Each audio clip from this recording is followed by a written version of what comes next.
number 3, Oscar Japan Victoria. You report 5657. My name is Igor. My QTH is Tver area. QSL? Yeah, QSL, Igor. You are 59, and my name is Peter, Papa Echo Tango Echo Romeo. My name is Peter, running low power, just 20 watts, 20 watts, and about 60 kilometres east of London, Igor, from Golf 3 Oscar Japan Victoria. Golf 3 Oscar Japan Victoria. Peter, thank you for the contact. Good luck. Good TX 73. Bye bye. Okay, 73 Golf 3 Oscar Juliet Victor Clear. There's been a proliferation in the choice of low power HF transceivers. We take a look at what's out there, what the differences are, the advantages, disadvantages, and what might be right for you.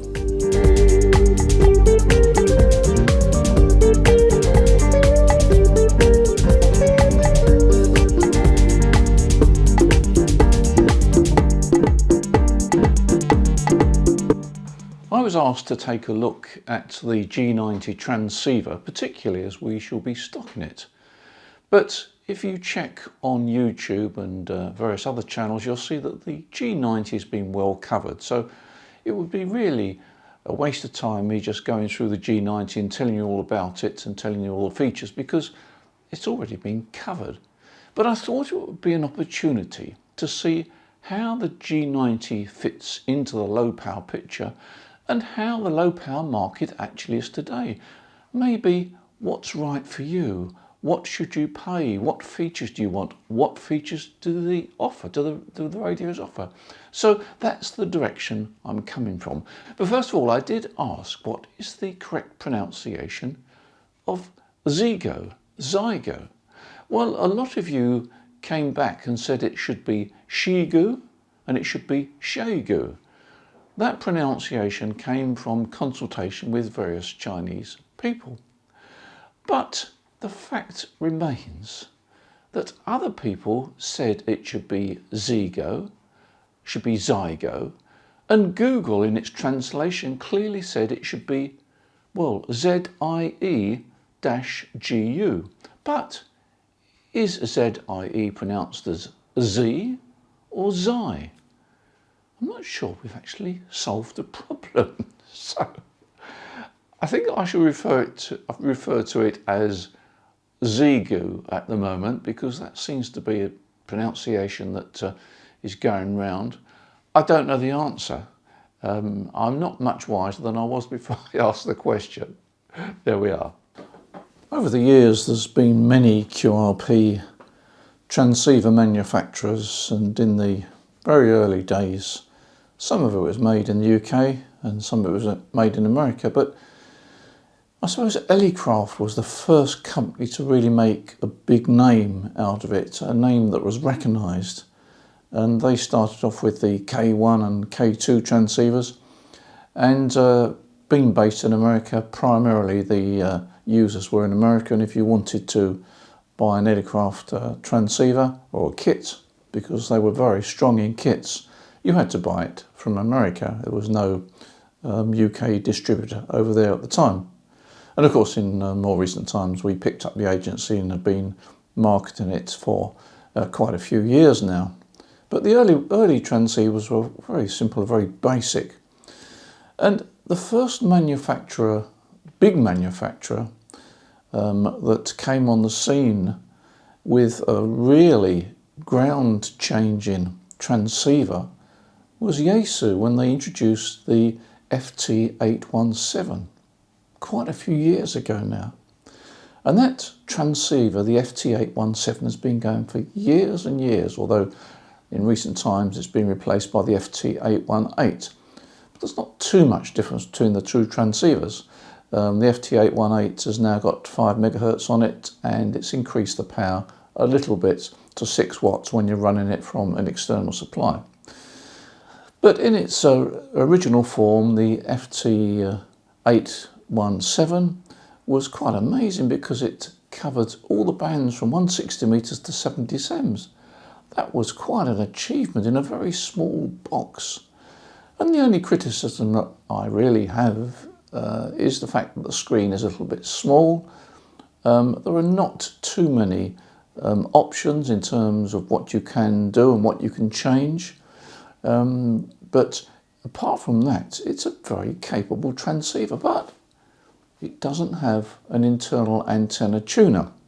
Now, again, in the early days, internal antenna tuners were not really very common.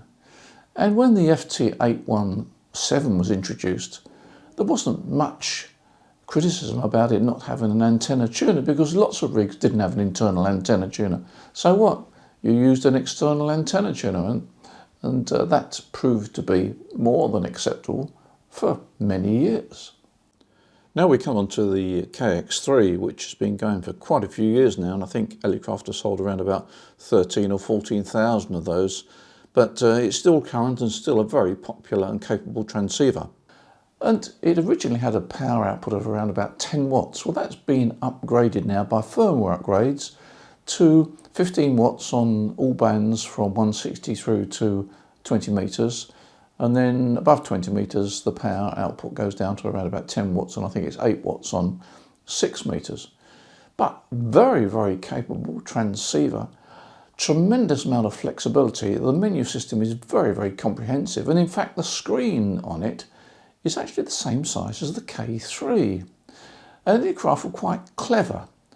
Instead of putting the display on the edge of the case, as Yaesu have done with the FT817 and 818, they used a much larger acreage of the side of the case. You've got quite a large display, plenty of room for knobs and buttons, and they've crammed an awful lot of radio into that box.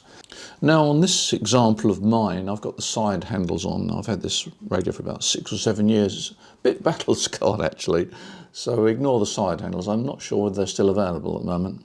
The receiver is superb.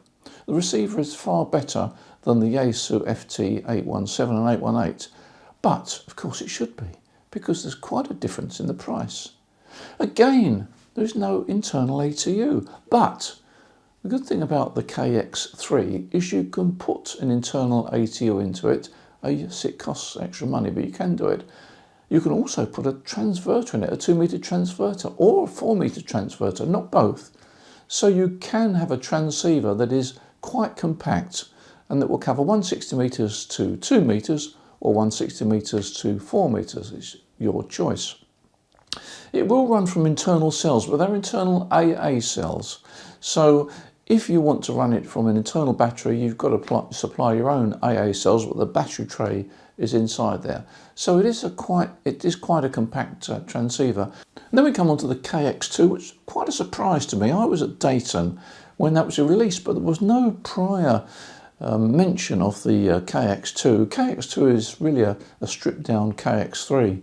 It's somewhat smaller. It doesn't cover 160 meters. It doesn't cover 6 meters. And it's got no facility for a transverter, but you can have an internal ATU. Now the KX2 is a very, very compact transceiver indeed. You literally could put it in a reasonable sized pocket, and it will run from an internal nickel metal hydride cell, which again is extra, but there is room inside for it, and they do supply it as an accessory. And that will give you, I think it's 12 watts output at the moment. That will give you 12 watts output on the HF bands. Very good performer. Again, a very good receiver. It's not far short of the KX2, the KX3. And of course, both the KX2 and the KX3 are SDR designs, right from the antenna. They're SDR. So very good performance, and they were quite advanced radios when they were released. As I say, the KX3 has been in production for a long time now. KX2 probably, I don't know, about 7 or 8 years, maybe more, I don't know. Seems to be around for a long time, but again, a very good transceiver. And I like it because it's so compact. You can have it with an internal ATU, with an internal battery, slip it in your pocket. Now that internal ATU, both on the KX3 and the KX2, is very wide ranging indeed. It's one of the widest range in ATUs that I have ever come across. And I suppose that brings us on now to the ICOM IC705. Now, the IC705 was announced well in advance, and there was quite a delay before it was finally released, and it grabbed an awful lot of attention. I think the main criticism of the IC705, even before it was available, was the fact that it didn't have an internal antenna tuner. That was one of the big sort of criticisms of the transceiver before it was released. And yeah, I can understand why people want an internal antenna tuner, and ICOM didn't provide one, but as I say, it's not alone. The FT818 hasn't got an internal antenna tuner, but it is a very, very nice radio. It's got a beautiful display, covers 160 meters to 70 sems, and it's streets ahead in terms of what it does and how it operates than the FT818 and 817, but it's also streets ahead on price. Now, there's two ways of looking at this. The IC705, if you want something like the IC705, and it really is like a Rolls-Royce QRP transceiver, if you want something like that, then you really have to be prepared to pay for it. But if you just want to operate QRP and you don't want to pay that sort of money, then you go down market and you buy something like the FT818 or one of the Chinese ones, which we'll come on to in a minute. But, you know, some people can justify paying that sort of money because that's what they want. They like it, they like the look of it, they can afford it and they can buy it. And that's true for a lot of things. It can be true for cameras, it can be true for sets of golf clubs and so forth. There's always the upper end of the market. And if you can afford it, why not? You can only get 5 watts out of it if you use the internal battery. But if you use an external battery, you can get 10 watts out of it, and 10 watts is quite a useful power. When I use it, I tend to use an external power supply, and I'll show you later in this video the power supply that I use. But the IC705 is a really, really nice radio. You won't be disappointed. And I've just noticed that my computer display went off, so sorry about that, but I'm not going to go back because of that, but it has gone off. I'm rattling on so much and I should have really realised that the display had gone off. Now we come to one of the new kids on the block. Lab 599, located in Russia, have produced this TX500 10-watt transceiver, covering 160 metres through to 6 metres. And one of its most distinctive features is its size. It's a solid cast piece of alloy and carved out such that the circuit board can fit inside. And the other feature is it is waterproof. It's totally waterproof. I showed a video a few months ago where I actually poured a watering can of water over it, and it just was, as they say, water off a duck's back. It's SDR right from the antenna socket, and it's got a lovely tuning dial, a silky smooth tuning dial. There's no click stops at all, it goes smoothly round. The display carries an awful lot of information, and the whole thing feels really solid. There's no internal ATU, but of course it's in good company in that respect. And there is no built-in speaker. It relies on a speaker microphone, but there's a very good level of audio coming from the speaker microphone, and if you wish you can connect an external speaker to it, and there's more than enough audio drive to fill a small room. Yes, I like it very much. I promised I'd show you the power supply I use, the portable power supply. This is made by Jackery, and it contains a 16.5 amp hour battery.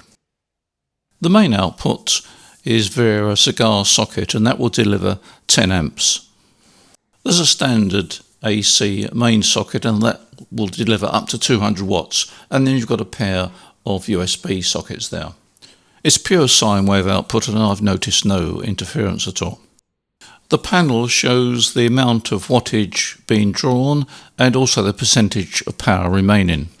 With an exhausted battery, charging takes about 6 hours, and I've found that you can get a good 2 days operation with this power supply running a rig of around about 10 watts. I also found it will run my ICOM IC7300 at a power level up to 40 watts. And here I'm powering an electric light lamp. Oh dear, it's overloaded the camera exposure, so just wait for it to throttle back. It's drawing about 18 watts, and I think that's a 5 watt light bulb or something like that. Now, here's a nice little number, the X5105, which I think is in general use around the world. And I've done a review of it very recently. I thoroughly enjoyed it. It covers 160 metres to 6 metres. It's got a nice display, as you can see, built-in ATU. Got a large battery. It's 3.7 amp hours, I think. It only produces 5 watts, but 5 watts is quite a healthy power. And if you're a serious QRP enthusiast, of course, why would you ever dream of using more than 5 watts? Well, I suppose you have a point. But no, it's a nice rig. It's been around for quite a while, but it's still got life in it, I think. And if you're thinking of QRP and 5 watt level, take a look. Take a look. It's worth looking at.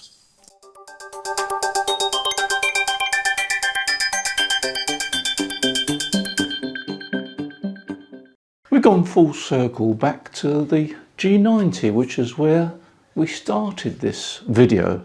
What do I think of the G90?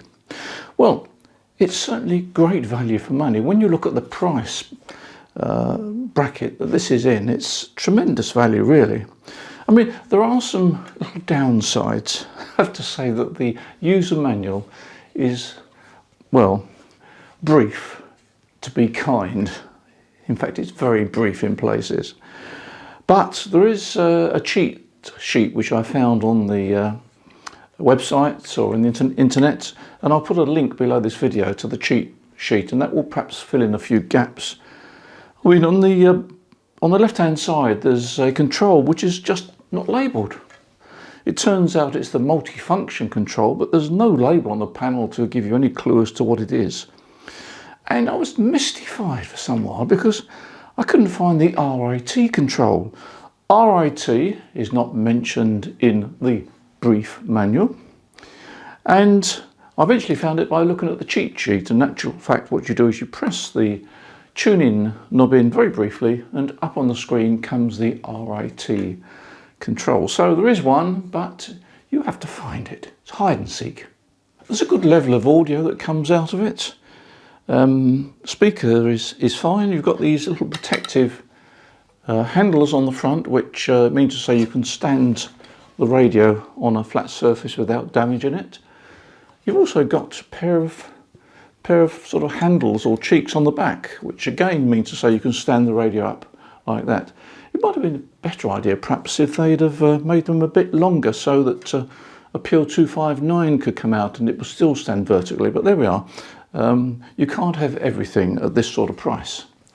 I don't think they mention in the manual the head unit is detachable, and you can detach it, but the only problem is, as far as I can make out, they don't actually make themselves anyway a purpose-built holder for the head, but the head unit does come out, and as the microphone goes into the head unit, it means to say that you can have the head unit fairly remote from the main body, and they do give you an extension cable. I can't remember what the measurement is now, but it's certainly long enough to have the base underneath the desk or perhaps in the drawer, and just the head unit on the top of the desk. So yeah, it's a great transceiver. I've used it on SSB and CW. On CW it works fine. It's not full breaking, but there again, it's only Elecraft that have got full breaking. And the tuning dial, well, the tuning dial goes around in, you can just feel little notches that goes around. In order to change the tuning speed, you have to press a button, and a number of these buttons make things go around in a circle. So if you press the button to make the tuning go slower, then you've got to press that button several times to go around in a circle to make it go quicker. But you soon learn that if you press the button quickly 5 times, you end up with the tuning speed you've already got. So if you press the button 4 times, you end up with a tuning speed which is slightly faster than the one you had before. Do you follow that? Well, I hope you do. But anyway, you'll get the knack. But don't look in the manual. It won't tell you. Now, I haven't covered any of the rigs in detail because all these rigs have been available for quite a while, and if you want detailed reviews and so forth on them, then you'll find them on other YouTube channels and in other places on the internet. So what about the new X6100? Well, I hope to have one of those shortly. The reason I've held back on it is because there has just been a firmware update, and it's quite a significant firmware update, and I'm told that it does improve the performance quite a lot. So it makes sense for me to be a little patient. Hopefully in the next week or a couple of weeks I will have had one and tried it out, and I'll let you know how I get on. In the meantime, as usual, thank you for watching this video, and do take care. It looks as if we're through the worst of this COVID situation now, but we've got to be a bit patient. And as I said in the previous video, we are starting to climb up the sunspot cycle, which is something to look forward to. And we have the spring not too far away. So all in all, we should feel fairly good about things. So until the next time, you take care. See you in the next video. Oh dear, the manual doesn't cover this either.